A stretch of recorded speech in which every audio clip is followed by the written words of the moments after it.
지난주에 이제 잠깐 그 베드로가 예루살렘을 벗어나서 이제 흩어진 유대인 예수 믿는 사람들에게 두루두루 이제 방문하고 건면하고 그렇게 이제 복음도 전하고 5분에는 요바에 있다가 이방인 고넬료하고 이제 관계를 맺게 됩니다. 그동안은 계속 그 유대인들 사이에서 이제 맴돌았다는 얘기죠.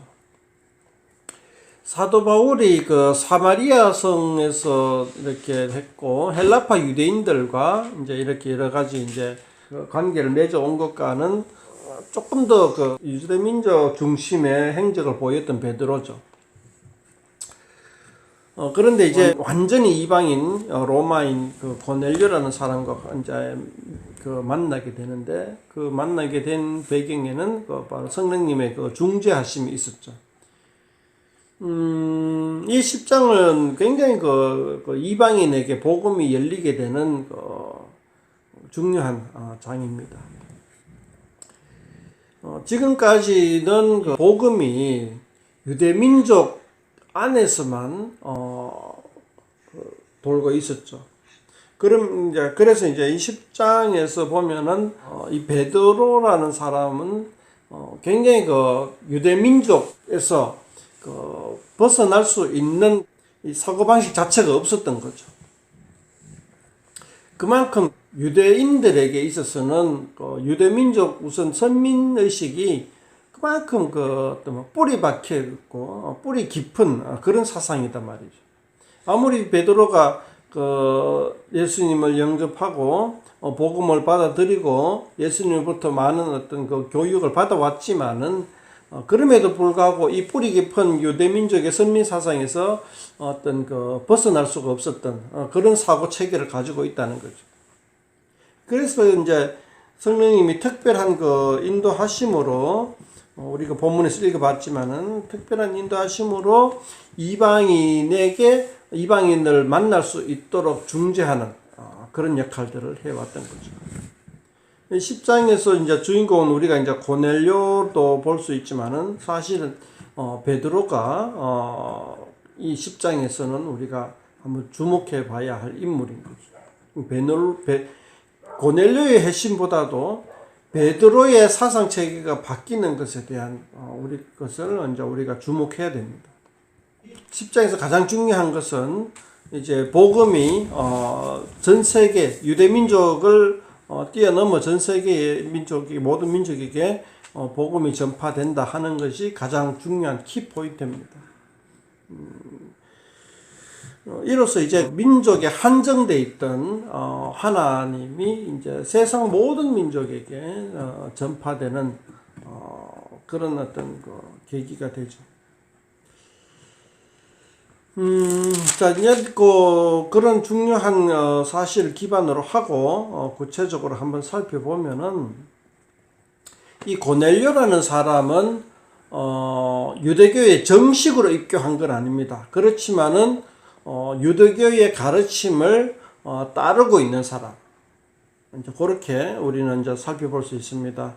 언역하면은 2절에 하나님을 경외하며 하는 요 단어가 바로 이제 이방인인데 하나님을 경외한다 하는 요렇게 지칭을 하면은 유대교와 사상을 같이 하는 사람, 그렇지만은 할례는 받지 않은 사람, 요렇게 이제 을 지칭하는 전문 용어이기도 하죠. 그래서 이제 이 사람은 유대교의 생활을 한다. 그래서 이제 굿이 우리나라 시간으로 현대 시간으로 따지면은 아마 오후 3시쯤 될 겁니다. 그때에 정해진 기도 시간, 유대교인들은 그렇죠. 정해진 기도 시간에 기도하는 이제 그런 습관들을 가지고 있는 것으로 봐 유대교의 생활에 익숙한 그런 어떤 이방인이라고 볼 수가 있습니다. 그리고 이제 그런 유대교 생활을 하는 이방인이고 또 보면은 백성을 많이 구제하고 항상 기도하고 하는 것으로 봐서 굉장히 경건한 사람으로 우리는 이제 바라봅니다. 그런 경건한 사람에게 이제 성령님이 나타나서 베드로를 초청하라. 그리고 베드로에게도 성령님이 나타나서 이방인에게 꺼리끼지 말고 가거라. 이렇게 이제 성령님이 이제 중재를 하죠. 자, 중재를 할 때에 과연 이 성령님이 고넬료를 염두에 뒀을까, 베드로를 염두에 뒀을까, 이렇게 한번 생각해 볼 수가 있고요. 제가 볼 때는 둘 다 염두에 뒀지만은 제가 볼 때는 베드로를 깨우치기 위한 하나의 전략인 거죠. 그게 뭐 쉽게 앞에 봤지만 우리가 그 빌립 집사님이 이디오피아 이양 간디의 네시에게 복음을 전할 때에도 그런 식으로 쉽게 전할 수가 있죠. 그렇게 쉽게 전할 수도 있는데 이 베드로를 위한 특별한 그 이벤트인 거죠. 요거는 10장에서 나오는 것들은 그러니까 고넬료도 뭐 이걸 통하여서 복음을 전하게 듣게 되지만은 베드로를 위한 특별한 이벤트라 이렇게 한번 생각해 볼 수가 있습니다. 그래서 고넬료에게도 이제 베드로를 초청해라 이렇게 얘기하는 거죠. 그래서 이제 그 베드로를 초청을 하는데 자 한번 생각해 봅시다. 복음 전파하는 과정에 고넬료라는 인물에 대해서 한번 잠깐 살펴봅시다. 고넬료는 구제하고 항상 기도하고 경건한 사람인데 뒤에 보면은 이제 고넬료의 부하들이 고넬료 보고 이제 의인이라 이렇게 또 얘기합니다. 이 의인이라 하는 그 용어가 조금은 일반적인 것 같아요. 그러니까 이제 유대교의 그 성실하게 유대교 교리를 따르는 사람 정도를 가지고 이제 의인이다 이렇게 한번 표현을 하는 것 같아요. 그 정도 이제 그런 사람에게 또 복음이 필요하다. 그죠? 그러니까 우리 현대인에게 이제 많은 의문점이 이거잖아요. 뭐 착하게 살면 되지 꼭 예수님을 믿어야 되냐 하는 질문도 유튜브에 보니까 그런 질문 하는 사람들도 있던데 그런 어떤 그 의문들이 교회 다니는 사람이나 안 다니는 사람이나 늘 따르게 되죠. 마찬가지 고넬료에게도 오늘 본문 봐서는 이제 그런 질문을 떠올릴 만합니다. 그렇게 살면 되지 뭐 굳이 예수님을 알아야 되냐 하는 거죠. 그 질문에 대한 답은 본문에 없습니다. 없음에도 불구하고 이제 일단 예수님 믿기 전에도 예수님을 알기 전에도 성령님이 고넬료에게 나타나 가지고 성령의 음성으로 베드로를 초청해라. 뭐 이렇게 이제 성령님하고 친숙한 관계단 말이죠. 성령의 음성에 대해서 이렇게 반응할 줄 알고 하나님의 음성이다라는 것을 인식할 정도단 말이죠. 고넬료. 그럼에도 불구하고 베드로를 불러서 예수님에 대해서 인지하게 되고 예수님을 메시아로 심판자로 받아들이게 되고 인정하게 되고 예수님을 힘입어 이제 제사함을 받는다는 것을 인정하게 되고 그리고 또 베드로라는 교회의 수장으로부터 수장의 무리로부터 베드로에게 직접 세례받는 것 같지는 않아요. 그 교회의 정식 공식 그 세례식을 받아야 되는 그러한 입장에 놓여져 있다. 왜 그렇게 해야 되냐는 본문에 나와 있진 않지만은 본문은 그렇게 행했다라는 거죠. 고넬료라는 하나님을 잘 섬기는 의인이라고 칭함을 받는 사람이 베드로에게 세례를 받고 정식으로 교회의 멤버가 됐다. 여기 이제 그 본문에서 이야기하고 있는 겁니다. 그러고 이제 또 우리가 본문을 살펴보다가 한 가지 궁금한 점이 왜 꼭 그 베드로라야 되는가? 그냥 예수님 알면 되지 않는가? 뭐 이런 식인데 꼭 베드로를 통하여서 그렇게 복음의 전파 받아야 되는가? 성령님이 직접 얘기해 주시면 되지. 사도 바울처럼 그렇게 이제 얘기해 볼 수도 있어요. 그러니까 사도 바울처럼 성령님이 나타나가지고 예수님이 나타나가지고 네가 핍박하는 예수다 하고 뭐 이런 식으로 알려줄 수도 있어요, 그죠? 그런데 베드로라는 인물을 통해서 이렇게 된 거죠. 그러니까 다시 한번 하면은 사도행전 10장은 이제 베드로를 위한 하나의 한 이벤트다 이거죠. 베드로에게 그 이방인에 대한 터부를 갖다가 깨트리기 위한 하나의 이벤트라는 거죠. 그런과 동시에 이제 그 교회의 하나의 어떤 그 통일성을 지향하기 위한 그 사도들의 권위를 세워주기 위한 어떤 그러한 전략으로 볼 수도 있습니다. 자, 베드로가 고넬료에게 전한 복음이 36절부터 43절 정도까지, 42절 정도까지로, 43절까지로 나오는데, 이 복음의 그 어떤 그 뭐야 하나 특징이랄까, 그것은 이제 마지막에 예수님을 하나님이 살아있는 자와 죽은 자의 재판장으로 정했다, 이렇게 얘기하는 거죠. 그러니까 예수님을 심판주로 이야기하는 복음이 잘 없어요. 그런데 여기서는 예수님을 심판주로 그렇게 소개하고 있다는 것도 굉장히 특이한 점 중에 하나입니다. 그리고 43절에 중요한 거죠. 이건 이제 가장 그 보편적인 복음의 중요한 내용 중에 하나인데, 그의 이름을 힘입어 죄사함을 받는다. 예수님을 통하여서 죄사함을 받는다. 이제 그게 이제 착하게 살면 되지, 이게 아니고, 이제 우리 그 불교나 어떤 동양 철학에는 착한 일을 함으로써 악한 일이 상쇄된다고 그런 식으로 생각을 합니다. 우리의 상식도 아마 그런 식으로 작동을 할 거예요. 그러나 성경책에는 분명하게 이야기합니다.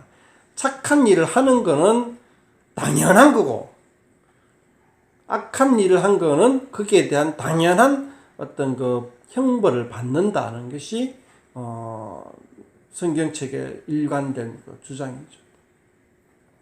그러니까 착하게 사는 것은 플러스가 아니고, 그거는 마땅히 해야 할 일. 정전이가, 야, 단어 선택 잘했다.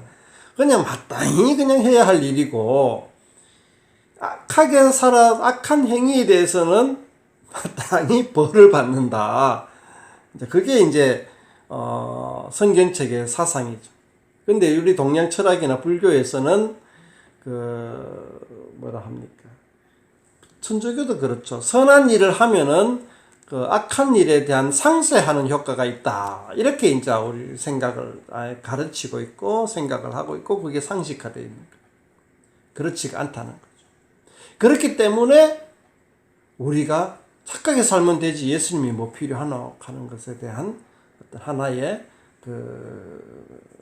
대답이 될 수가 있는 거죠. 그런데 고넬료는 그러면 어떤 상식을 가지고 있었을까요? 고넬료는 착하게 살면은 악한 행위가 소멸된다 하는 그런 사상을 가지고 있었을까요? 아니면은 이 악한 행적에 대해서는 어떻게 해야 될지 그 고민하고 있을까요? 제가 볼 때에는 유대교에서는 이 죄사함 받는다 하는 것에 대해서는 그런 개념이 없었던 것 같아요. 죄사함 받는다, 회개하면은 그 용서예요. 그러니까 죄사함 하는 것들이 예수님하고 좀 다른데 있던 용서라 하는 개념이 있어요. 용서라는 개념은 있는데, 이 용서라 하는 것이 그 죄사함하고 완전히 일치하지는 않죠. 그러니까 용서를 받기 위해서는 제사를 드려야 되는데, 그러니까 희생제물을 드려야 되는 거죠. 하나님 앞에 가서 희생제물을 드리고 이제 회개를 하고 이제 용서를 받는다, 이런 정도의 개념인데, 그 희생제물이라 하는 것이 효과가 좀 미미해서 계속해서 반복하고 계속해서 노력하고 뭐 좀 어떤 그러한 뭐랄까, 효과가 좀 잘 없다, 그런 어떤 생각들이죠. 그렇기 때문에 이 유대교인들의 생활은 늘 회개하는, 그러니까 이제 뭐랄까, 과거의 죄악에 대해서 이래 안타까워하고 조바심 나고 하나님께 대하여서 그 문제를 해결하기 위해서 굉장히 노력하는 그러한 어떤 삶이 이런 거죠. 계속 착하게 사는 행위는 물론 당연한 거고 마땅히 행해야 할 일이고, 그렇게 살다가 어쩌다가 죄를 지었어. 그러면 어쩌다가 짓는 죄에 대해서 굉장히 불안해하고 안타까워하고 그것을 해결하기 위해서 노력하는, 어떤 식으로 해야 되냐. 예루살렘 성전에 가서 희생제물을 드리고, 또 희생제물이 바르지 않을까 하는 노심초사, 이런 것들이 있는 삶인 거죠. 그럴 때에 예수님께서 완벽한 희생제사 제물이 되셨고, 예수님을 통하여서 완벽한 죄사함이 된다 하는 것을, 확실한 그런 죄사함의 보증이 된다 하는 것에 대해서 고넬료는 예수님을 믿음으로 받아들이게 되는 거죠.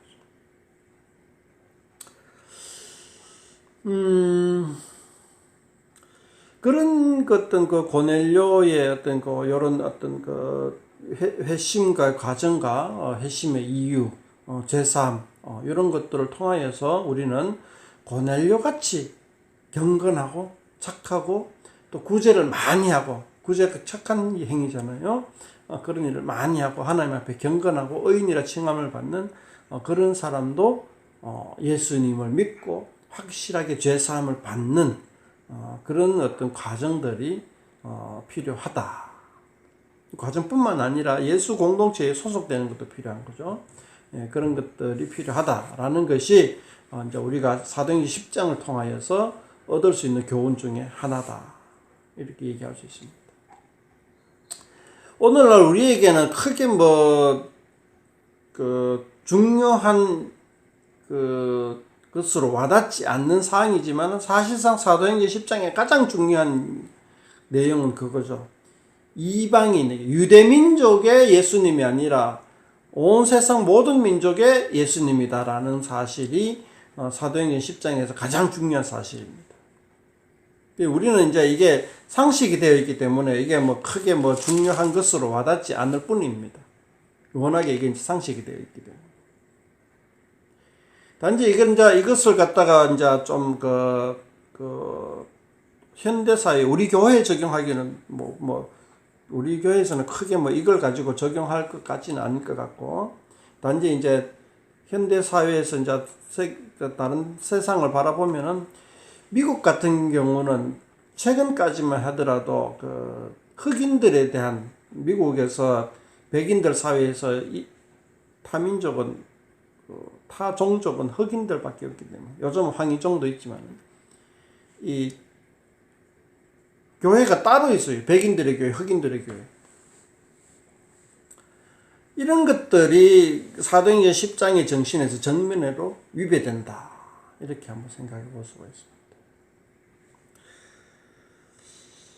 로마 시대에, 그러니까 유대인들은 이방인과 유대민족 사이에 경계선을 뒀지만, 로마인들은 자유민과 노예들의 경계가 있어요.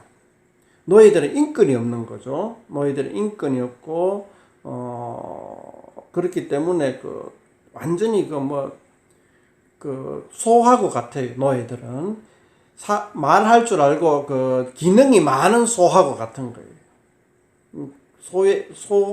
그러니까 동물권 하고, 요즘 동물권이 로마 시대의 동물권도 노예보다 훨씬 좋아요. 요즘 강아지들은 로마 시대의 노예보다도 훨씬 더 생명 존중을 받고 있죠. 그만큼 로마 시대에 로마인들의 세상에서 노예라 하는, 자유민이 아닌 노예라 하는 신분은 그만큼 인권이 없는 시대죠. 그런 시대에도 불구하고 교회 안에서는 노예에게도 인권이 주어진 거예요. 유대민족을 뛰어넘어가 세계 모든 민족에게도 이제 같이 복음이 전해지고 성령님이 찾아가셨던 것도 유대민족에게 봐서는 굉장히 획기적인 거지만은, 로마인들이 보기에도 이 자유민이 아닌 노예에게도 인권이 주어진다 하는 것은 가히 상상을 불허하는 그런 획기적인 거죠. 그만큼 이 예수 믿는 사람들은, 예수 공동체는, 성령님은 이 사람의 어떤 처한 외적인 환경, 그런 것을 완전히 뛰어넘는 거죠. 누가복음에 보면 알 수 있다시피 유대인들이 왜 이방인만 터부시한 게 아니라 장애인들도 굉장히 터부시했어요. 현대에 보면은 장애인 같지 않은 장애인도 터부시는, 옛날에 뭐랄까 피부병 있는 사람, 그러니까 전염병, 그러니까 피부병 약간 전염성 있잖아요. 그런 것, 어떤 질병을 앓고 있는 사람들도 그 성전 안에 들어가지 못할 정도로 굉장히 어떤 뭐랄까 터부시했어요.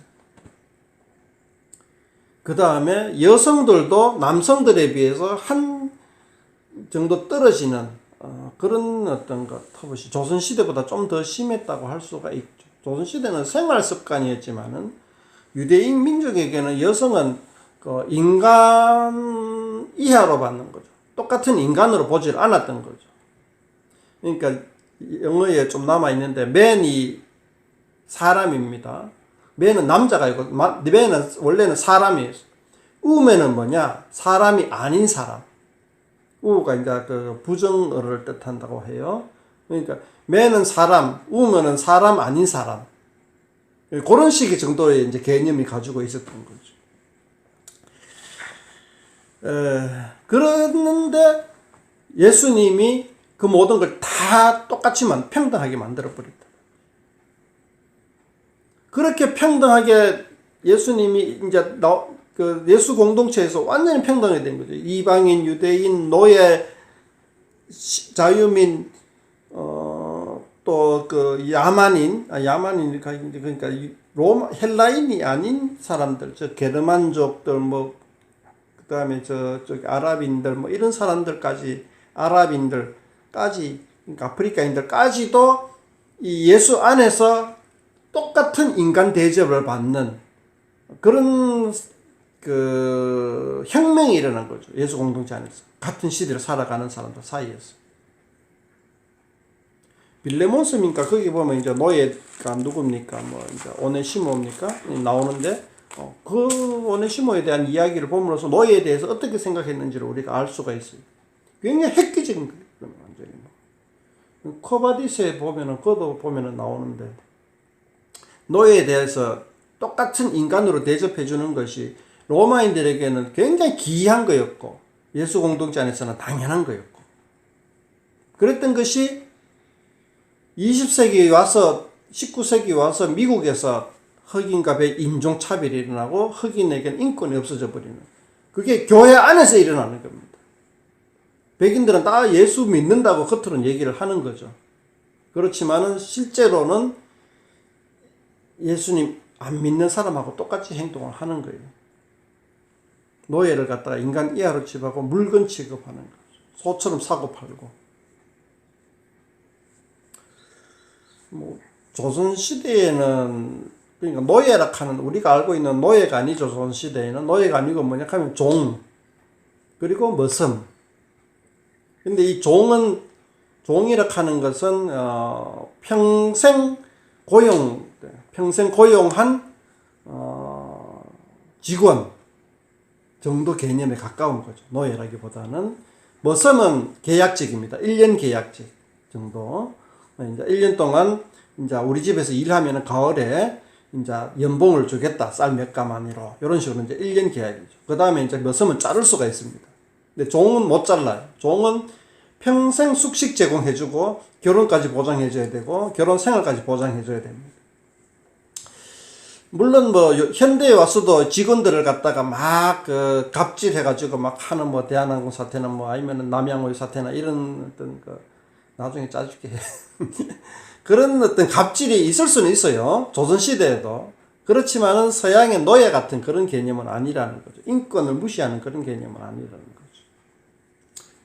인권이 제도적으로 무시되는 그런 건 아니라는 거죠. 제도적으로 종들도 어느 정도 인권이 보장되던 게 조선시대였는데, 어쨌든 뭐 이야기가 6개월 흘렀는데 그만큼 그 미국 사회에서는 서양 사회에서는 이 노예라는 제도가 성경과 정면으로 위배됨에도 불구하고 교회 안에서도 여기에 대해서 문제 제기, 이의 제기를 하지를 못했다는 것에 있어서 초대교회로부터 많이 동떨어졌다. 그렇게 한번 얘기해 볼 수가 있습니다.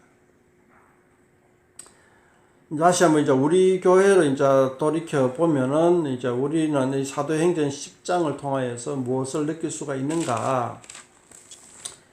아무리 착한 사람이라도, 아무리 착하게 사는 사람이라도 그에게 죄 문제를 해결하지 못한다. 예수님이 없으면. 그걸 갖다가 알고 이제 아무리 착한 사람에게도 즉 착한 사람일수록 우리가 복음을 잘 전해야 되죠. 왜냐하면 그 착한 사람은 죄에 대해서 조금 알레르기가 있는 사람이에요. 그런 사람에게 복음을 전해주고 죄 문제는 이렇게 해결해야 된다. 착한 행위로 해결할 수가 없다는 것을 더더욱 알려주죠. 착한 사람에게일수록 더더욱 복음을 전해야 된다. 악한 사람은 어떤 사람이 악합니까? 자기가 악을 행하고도 그 악이 잘못된 것을 깨닫지 못하는 사람. 그런 사람에게 복음 이전에 악이 잘못된 것이라는 것부터 깨닫게 해줘야 돼요. 그 갈 길이 먼 단계가 한참 많은 거예요. 착한 사람에게 단계가 팍 건너뛸 수도 있어요. 그렇게 우리가 한번 정해줘 봐야 되겠고, 그 다음에 뭐 우리는 적용하기가 쉽지 않지만은 복음 전하는 데 있어서 이제 그 어떤 뭐 인종이나 어떤 거를 구분하지 말자. 그런 거 한번 우리나라 이제 지금 생각해 보니까 우리나라에는 인종 차별이 아니라 경제적인 차이를 가지고 복음을 제한하는 것 같아요. 그러니까 교회가 좀 경제력이 있는 사람들이 다니는 그런 인식이 있어요. 경제력이 없는 사람은 교회 나가기 참 힘든 어떤 그런 구조라는 거죠. 그것에 대해서 우리가 좀 깨쳐나갈 수 있도록 노력을 해야겠다. 이렇게 한번 생각을 해봅니다. 정진이 또 여전히 역시나 아무 생각이 없는 은혜는 한번 은혜 생각도 한번 얘기해 보면 좋겠다.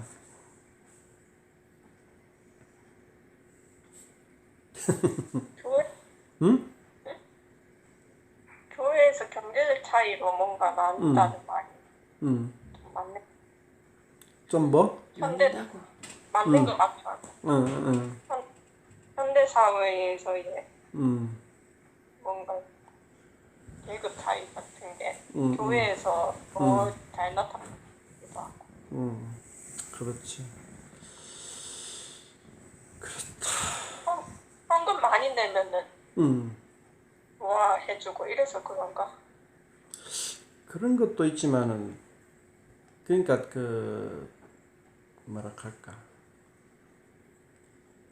아빠 생각에는 이제 교회에서 없는 사람들이 이렇게 좀 왕따 당하는 그런 게 그런 심리적 메커니즘을 가만히 생각해 봤는데 그거 한 것 같아. 세상 사람들하고 똑같은 것 같아. 세상 사람들도 있는 사람들이 없는 사람하고 친구 잘 안 할라 하잖아. 따로 놀라 그러고. 그런데 세상에서는 이제 따로 놀면 돼. 같이 상종 안 하면 돼. 있는 사람이 없는 사람하고. 그런데 교회 안에서는 상종 안 할라 해도 상종이 되어지잖아, 저절로.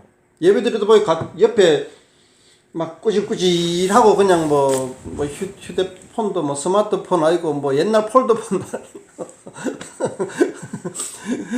그런 사람이 옆에 떠가지고 자기는 뭐 완전 뭐 노스페이스 입고 다니는데 옆에는 그냥 3D 다스 입고 다니는 그런 사람이 앉아 있어. 그 목사님이 옆에 사람 껴고 사랑합니다 한번 해봅시다 하는데 한 사람이 옆에서 딱 하려고 담배 내서 그렇기 때문에 이제 근데 또 그 사람은 느끼거든.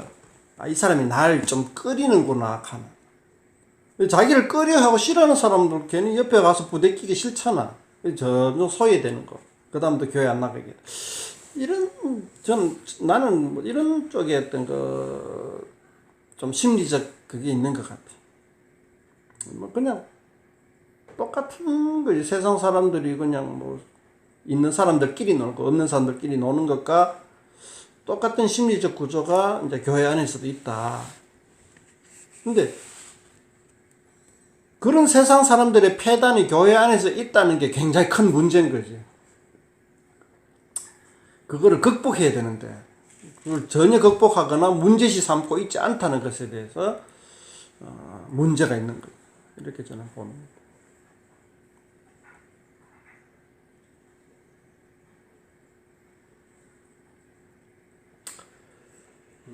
본능적인 그거는 위생적인 그거는 어떻게 극복할 수 있나요? 사랑으로 참아야지. 알았어요.